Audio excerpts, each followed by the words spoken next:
Mag-unbox tayo ng pantakip sa motor.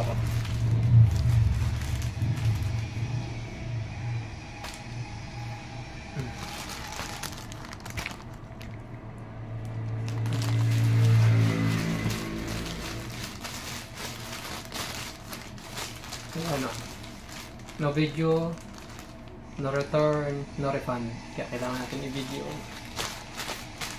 Pantakip ito sa crankcase ng motor.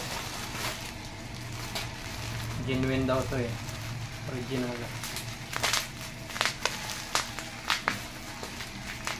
Yes. Wait.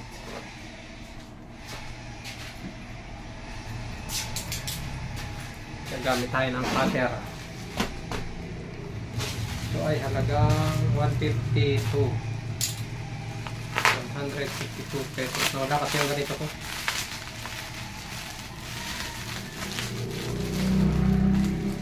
Yamaha original. Genuine.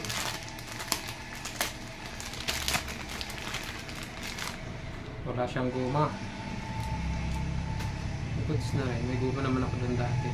Yung dati kong guma doon.